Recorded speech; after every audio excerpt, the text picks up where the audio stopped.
Here we go. What's up, everybody? Welcome to the Born Ballin' YouTube channel. This is our first, our very first YouTube video. We're gonna do all that housekeeping stuff at the end. You can follow us at born_ballin_ on Twitter. My personal Twitter is at CHEEZ_0. Today, we are going to be talking about 3 players and 4 possible trades for them. These 3 players just haven't lived up to the expectations, honestly, whether it's missing the playoffs, their individual success, it just hasn't worked out. The 3 players we're going to be looking at are Marvin Bagley, Collin Sexton, and it was just announced today that his time in Cleveland is probably coming to an end, so he's definitely on the move. And our last one is Lauri Markkanen, who is a restricted free agent right now, but the Bulls would have the opportunity to sign and trade him if they wanted to. So let's hop right into it. So the first player we got is Marvin Bagley. The way I did these trades, I kind of am ranking them 4 to 1. So the first one we have up, well, the third ranked one, it would be a 3-team trade I thought of between the Lakers, OKC, and the Kings. The Lakers would be getting Kemba Walker, the Kings would be getting Kyle Kuzma, and OKC could get Schroeder in a sign and trade and Bagley as well. Now, we know OKC has plenty of picks, so if they need to throw in a pick to make this deal sweeter for somebody else, I don't think that would be any pressure. The Lakers, they don't have many options. Not at all. So getting Kemba Walker, at least they got another star just for Kuzma, basically, and signing and trading away Dennis Schroeder. For the Kings, I like Kuzma personally. Do I think he could be a 25-point per game scorer and an all-star? I don't know about all that. I don't know about all that. But I know he could be a solid player he could be like a 7th man on a championship team. Why do I know that? He's already done it. He has a ring. So yes, he could be a solid player for your team. How many buckets can he get? Who knows? He could really be a 25-point player. I could be wrong. But I think we all know his ceiling is only so high. Bagley to the Thunder. The Thunder have made something out of nothing before. So I wouldn't even be surprised if they did it this time either. With Schroeder as well, they have a really nice core over there already. They could say, frigate, let's run him at center with Poku at the 4. Dort, SGA, and if you did get Schroeder too, that would be nice. They'd have a nice little core there. OKC always plots. All right, next trade that I have ranked number 2. Oh, side note, these are all made by me, by the way. I didn't look for some place for these trades. These are domers. I'm a little fiend for this. So this is what I do. Number 2, I have the Kings trading with the Spurs. Now this one isn't only for Bagley. It would be Bagley and Buddy Hield for Derek White, Keldon Johnson, and Lonnie Walker. Now, Keldon Johnson and Lonnie Walker are on team options. You don't have them in long-term, but you don't have a long-term commitment to them. So it's helpful. You get assets. I really like Keldon Johnson, especially as a 3-and-D player. You need wings that can defend and hit shots. You just need, if you don't have one on your team, you're not winning a championship, period. So getting that would be very, very helpful for them. If anybody can fix Bagley, Tim Duncan and Pop, I definitely can see them doing that. Bagley's always been baby Chris Bosh.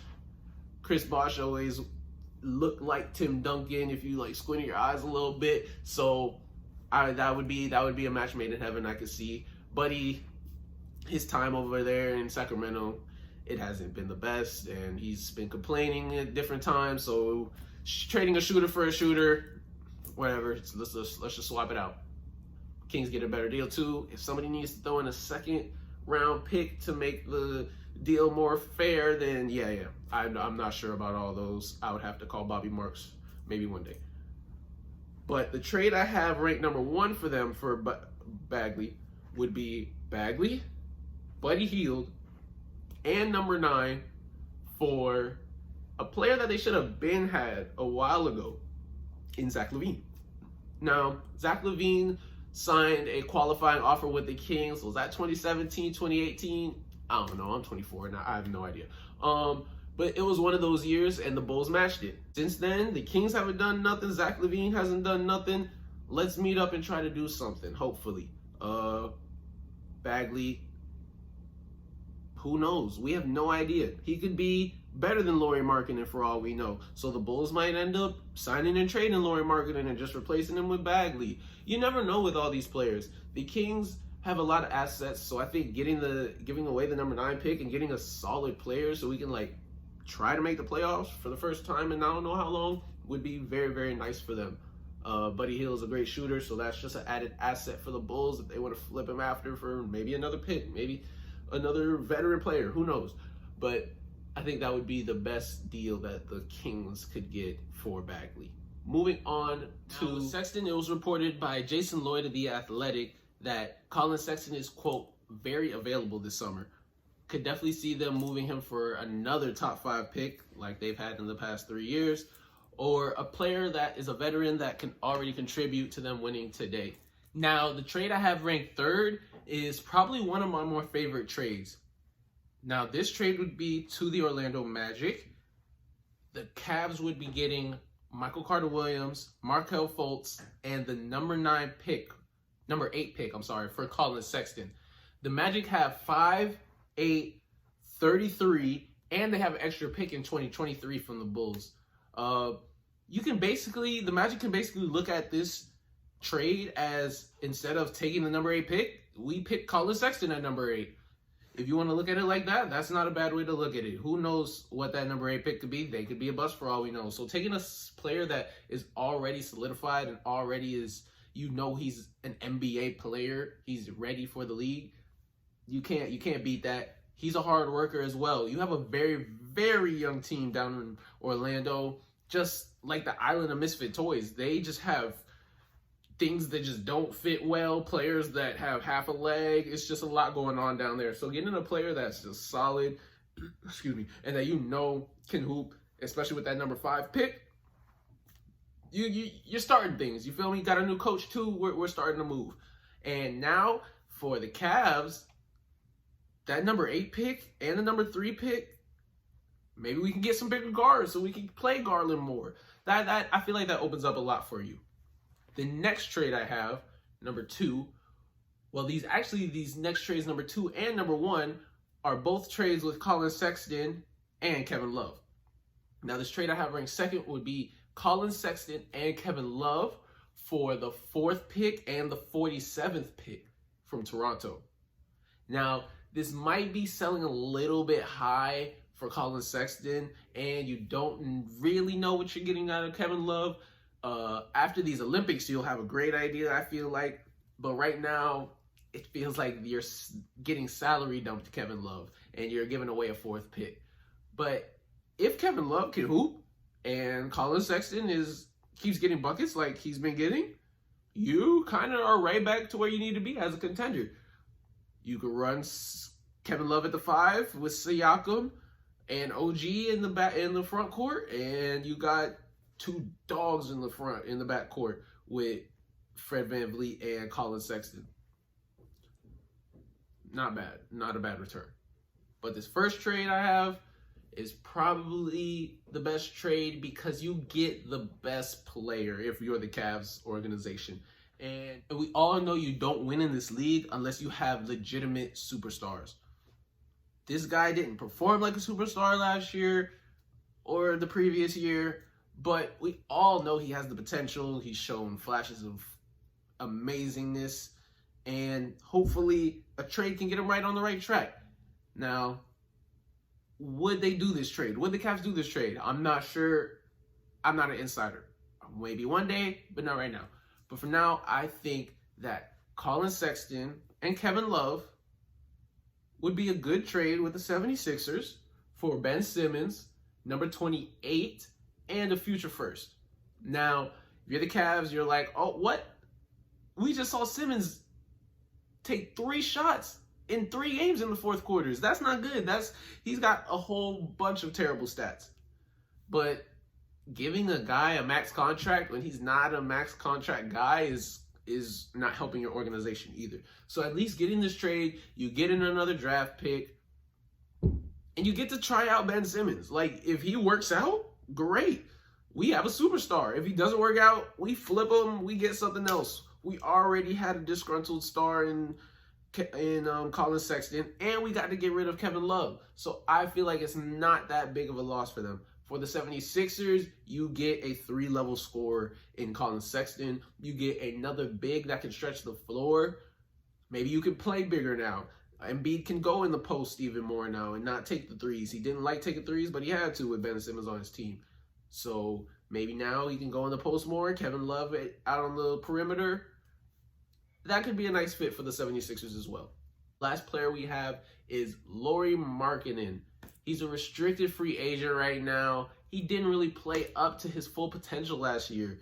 The Bulls drafted Paul with the 4th pick. Yes, that's Patrick Williams. Paul is his nickname because he is Baby Claw. He's fine. The potential he has through the roof. And they wanted to see what they had with him, so they didn't run Lauri as much. I definitely see him probably not returning. If they can sign him to a team-friendly deal and just keep him for now until they can figure out how to flip him, I could see that happening. For number 3, we have a sign-and trade to the Rockets for number 23. Now, you would be like, why would I do this for the 23rd pick? You don't have a first-round pick. And if Lauri wants to walk, he can walk. Yes, you can match. But if the Rockets are willing to pay him $25 million, guess what? He can just walk for $25 million because you shouldn't do that. You're not helping your organization if you're the Bulls by signing Lauri to a $25 million deal. Just not. So you let them sign him to a nice deal, get the 23rd pick as collateral, and you call it a day. There's this draft. It's not as deep as the last one, but it's definitely got some hidden gems down there, and you could find one. You could package Kobe White in the 23rd pick and move up in the draft. There's a lot of options you could do, but getting an asset out of something that was just going to walk away is always helpful. Now, the second-ranked trade and the first-ranked trade I have for Lauri are both 3-team trades. This first one I have is with the Jazz and with the Warriors. The Bulls would be getting Derek Favors and pick number 14. The Warriors would be getting Bogdanovich and Lauri Markkanen, and the Jazz would be getting Andrew Wiggins and Jordan Poole. Now, for the Bulls, like we've been saying, Lauri Markkanen's a restricted free agent. So getting an asset for something that you don't have to overpay, you can actually get an asset in return, that's always a plus. And you get Derek Favors, who might not fit for your team, but he will definitely fit on somebody's contending team. So you can always flip him closer to the trade deadline or in the middle of the year and get a future first, the first of this year. You don't know. You definitely could get some value out of Derek Favors, so that helps for the Bulls. Now for the Warriors, this would make them a real contender. This trade, getting rid of Wiggins for a player that can shoot better, a little bit smarter. Now, Wiggins had a crazy year defensively, but Bogdanovich holds his own on defense.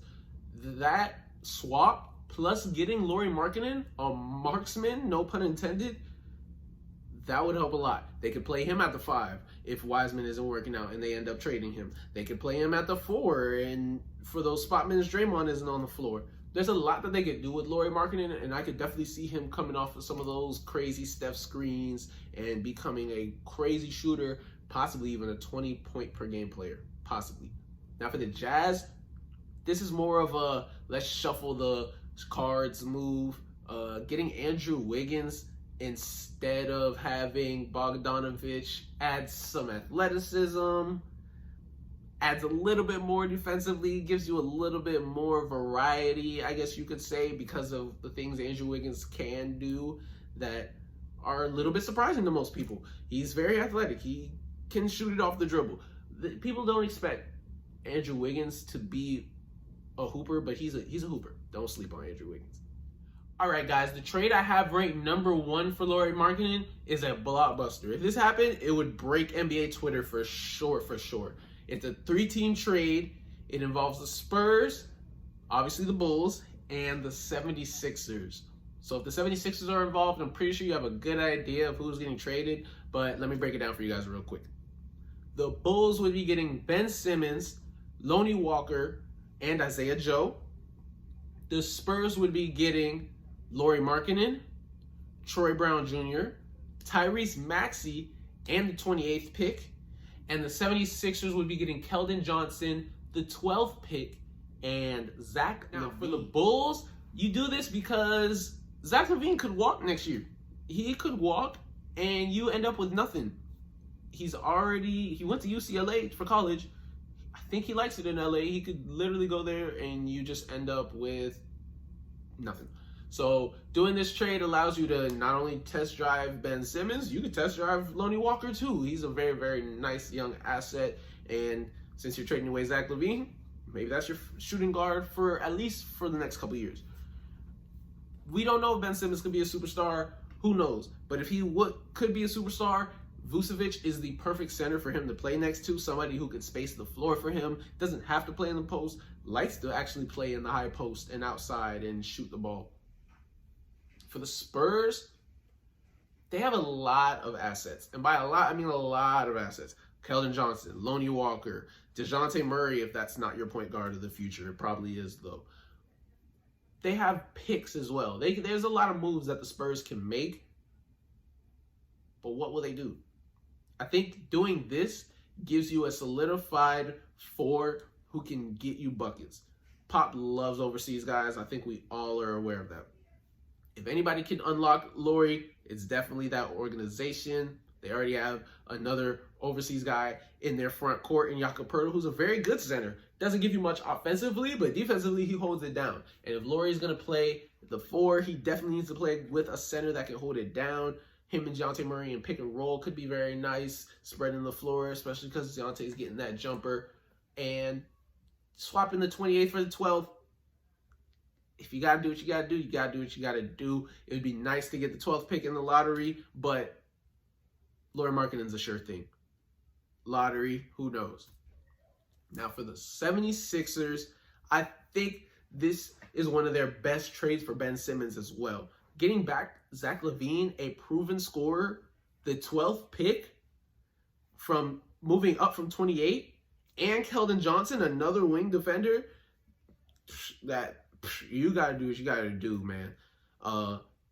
Now, could Zach LaVine walk as well? He could, which is why you're doing the pick swap and you're getting the 12th pick, because if he's not going to sign an extension and guarantee that he's staying, then I can't pull the trigger on that trade unless I am getting all these other assets as well. Because Keldon Johnson, I do have my Matisse Thybulle already, but Keldon Johnson's way more strong, way more athletic, and he might be able to give me more offensively. So we could try to run them two at 3 and 4, a la Mikal Bridges and Cam Johnson.